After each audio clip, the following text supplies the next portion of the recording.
gracias. Bueno.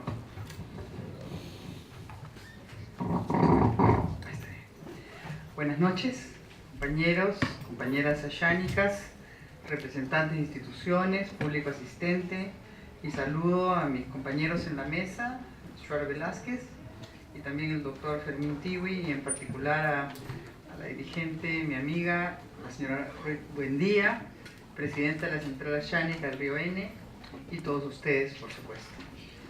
Y ahora, nuestro querido profesor Ferré, que se incorpora con nosotros. Mi saludo cariñoso.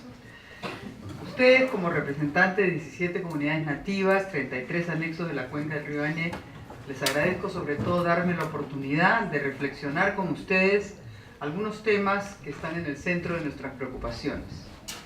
La semana pasada tuve la ocasión de leer en los diarios varias noticias relacionadas justamente a la presencia de nuestra compañera Ruth en un evento que tuvo lugar en Madrid, concretamente en la Casa de las Américas. Más allá del conversatorio en el que ella participó, ella estuvo en España con el propósito de gestionar un proyecto que busca capacitar en temas de gestión y de política local a un número de ciudadanos peruanos indígenas.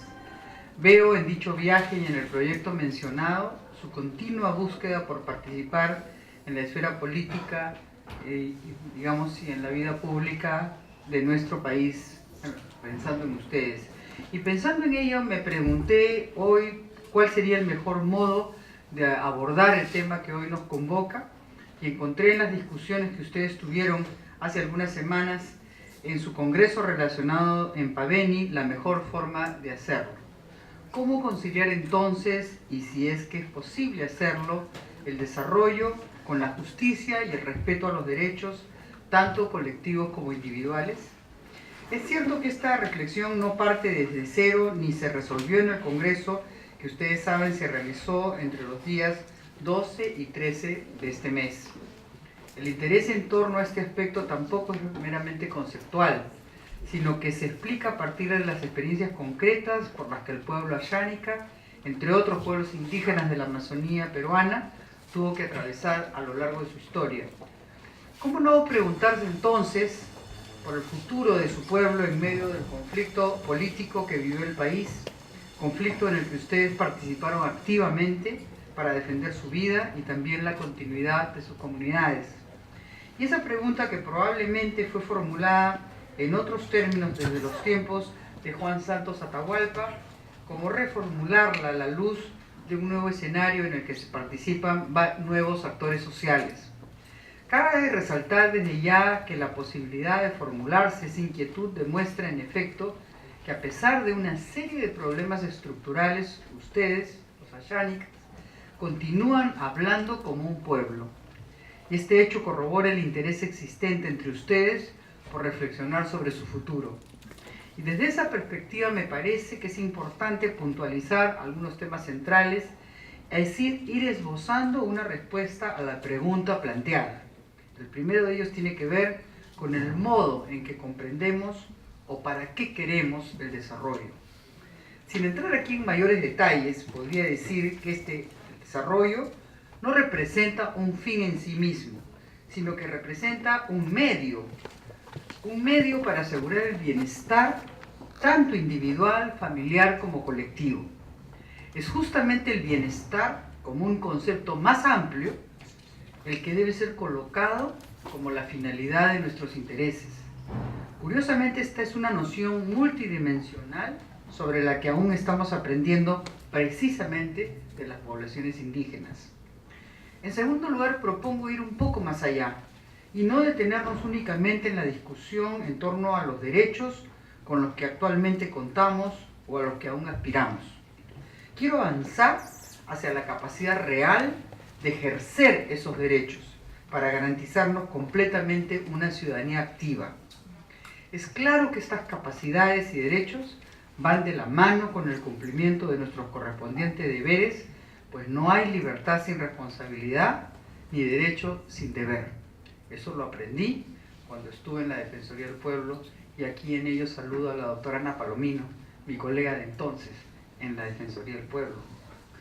Un tercer aspecto sobre el que conviene detenerse unos instantes se centra en la relación que cualquier sociedad, y particularmente una sociedad amazónica como la xánica, sostiene con el otro, ya sea el Inca, los misioneros en la época colonial, los representantes del Estado peruano u otros agentes externos. Esta figura externa, este otro, encierra una triple lectura. Primero es constitutiva del propio grupo. A modo de breve ejemplo puedo decir que es porque hay Machigenga o Yine que los ayánicas se definen como diferentes a ellos. Y es en esa misma lógica por la cual estos tres pueblos correspondientes a la familia lingüística arawak se diferencian, por ejemplo, de los Shipibo, cuya familia lingüística es la Pano. Segundo, estos agentes externos, estos otros, suelen traer saberes, objetos o bienes valiosos que usualmente no encontramos entre nosotros. Tercero, las figuras externas que he planteado son diferentes entre sí, existiendo radicales distinciones entre, por ejemplo, la llegada de miembros de Sendero Luminoso a sus comunidades y la llegada del Estado, aún parcial sin duda, a través de escuelas o postas médicas. Es verdad que, por otro lado, junto a estas condiciones que he enumerado, las poblaciones indígenas en general no representan un todo homogéneo entre sí, existiendo diferencias al interior de ustedes. Y señalo esto para evidenciar, por ejemplo, los grandes esfuerzos que realizan los padres de familia y las generaciones más jóvenes por alcanzar mayores y mejores niveles educativos. Y estos esfuerzos van asociados a las nuevas expectativas y proyectos que persiguen, resaltándose entonces que la preocupación por las comunidades nativas debe integrar al mismo tiempo las dinámicas actuales en las que están insertas aquellos que las habitan de modo permanente o temporal. Aunque sobrepase el tema que hoy nos convoca, la discusión en torno a la problemática indígena ha de partir del conocimiento de su actualidad, así como de los procesos en los que están inmersos y que exceden al espacio comunal. Es de esta manera, es decir, de un modo informado, que el Estado y el resto de la sociedad civil pueden contribuir acertadamente con la consecución de los objetivos que ustedes mismos se han trazado. Es evidente así que antes de legislar sobre algo, es fundamental conocer la realidad social en aras de garantizar la viabilidad y la pertinencia de aquello que se decrete. Es entonces, pregunto, incompatible pensar en la viabilidad del desarrollo de capacidades que aseguren el ejercicio de nuestros derechos y el desarrollo como vía para alcanzar nuestro bienestar. A la luz de lo dicho, considero que no, que constituye en realidad una especie de árbol que para lograr vivir y crecer hacia arriba, sano y fuerte, necesita de todas sus partes, de sus raíces, de su savia, de sus troncos, de sus ramas, de sus flores, de sus frutos, que somos todos nosotros para asegurar su sostenibilidad. La raíz no es el tronco ni el fruto del árbol, pero estos necesitan de ella para existir y para reproducirse. Esto, por supuesto, demanda una serie de aspectos adicionales que podría agrupar por razones de claridad de esta exposición en externos e internos. Si comenzamos a explorar las consideraciones externas que aseguran la fortaleza y belleza del árbol de nuestro ejemplo, debemos partir por mencionar justamente que se requiere la participación de otros actores externos a la sociedad xánica para garantizar las condiciones necesarias para su bienestar. La inclusión de actores externos, entre los que resaltan el Estado, a través de sus distintas instituciones, o las empresas privadas, donde hoy me toca estar trabajando, como lo saben, a través de determinados proyectos, demanda desde luego el respeto a determinadas condiciones y canales de diálogo que aseguren un adecuado proceso de interacción intercultural. De este modo se ha de partir de políticas que no solo busquen el respeto de los pueblos indígenas, sino sobre todo su reconocimiento. La diferencia entre respeto y reconocimiento la encuentro sobre todo en una consideración cualitativa. El reconocimiento sobrepasaría el respeto en tanto supone que mi interlocutor tiene algo valioso que enseñarme. De este modo, no se trata simplemente de ubicarlo a un lado de la discusión para protegerlo, sino de incluirlo como participante activo debido a su capacidad de aportar constructivamente a la discusión. Si bien es cierto que el Estado peruano ha demostrado ciertos avances en este tipo de inclusión, es verdad que ha de complementar su enfoque extensivo con uno de carácter intensivo. Y preciso aquí que por Estado entiendo no solamente al aparato público central, sino a sus diferentes instancias que finalmente se encarnan en los funcionarios o representantes que interactúan con ustedes de cara en sus trámites o en sus solicitudes. Adicionalmente, el Estado ha de tomar en cuenta que muchas veces no cumple a cabalidad con su rol de informar previamente a la población sobre determinados proyectos públicos o privados que se encuentran en cartero por ejecutar. Y recordando lo que he puesto hace unos minutos, uno de los requisitos centrales para poder ejercer los derechos ciudadanos es contar previamente con la información necesaria. Y de este modo, el diálogo y la necesidad de escucharlos suponen previamente el haberles brindado adecuadamente y en los términos que a ustedes les resulten más accesibles la información correspondiente, respetando así su condición de ciudadanos peruanos. La capacidad de informarse adecuadamente supone paralelamente una gama de aspectos ligados a la posibilidad de recibir una buena educación que integre las dimensiones etnolingüísticas de cada población, la posibilidad de atenderse oportunamente en establecimientos de salud bien equipados, el que sus comunidades cuenten con el reconocimiento legal requerido, la disponibilidad de mercados locales o externos para vender sus productos, pero también que más allá de las comunidades nativas conozcamos en realidad quiénes son los ayánicas y los demás pueblos indígenas. La interculturalidad representa una plataforma transversal en la que los participantes deben estar abiertos a dialogar, reconociendo sus singularidades, pero también sus semejanzas. Y es a través del consenso que se aspira a generar una lectura inclusiva de la realidad social, una lectura que incorpore, por supuesto, el punto de vista o perspectiva indígena. Y del lado interno, el proceso atravesado particularmente por ustedes, uno de los pueblos indígenas demográfica y políticamente más importantes de nuestra Amazonía, demanda también una serie de retos. Ustedes, mejor que nadie, conocen las tareas que como pueblo tienen aún pendientes.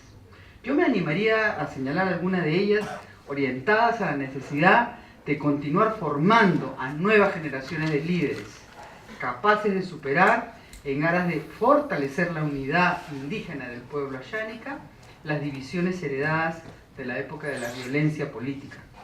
Y asimismo, tomando en cuenta la serie de eventos recientes en las que CAE ha participado, es importante fortalecer los liderazgos indígenas al interior de sus bases.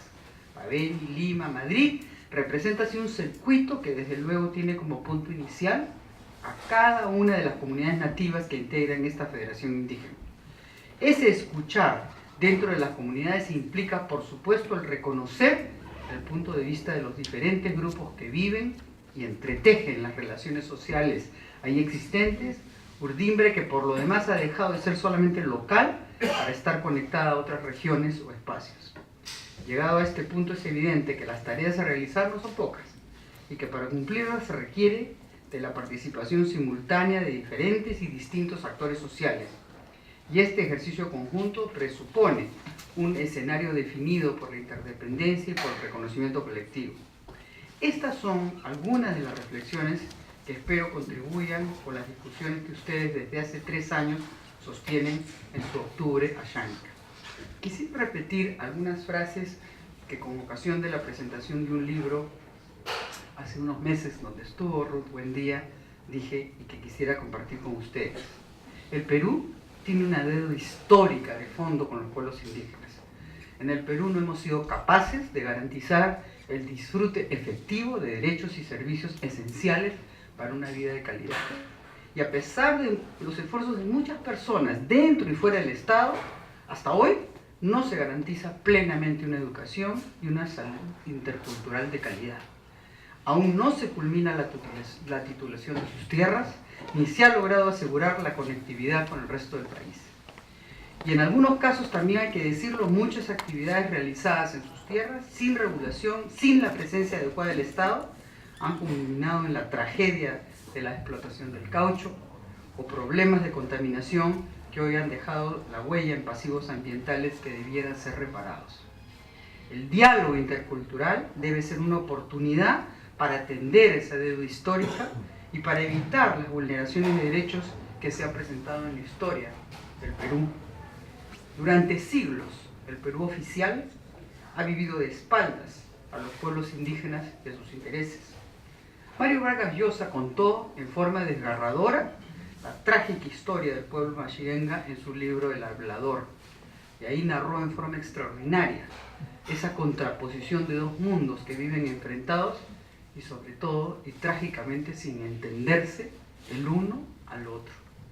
Hoy, con los diálogos interculturales, con los espacios entre comunidades, entre las empresas y el Estado, tenemos la oportunidad extraordinaria de terminar con esta incomunicación, con esta incomprensión entre ciudadanos que somos ciudadanos de una misma nación.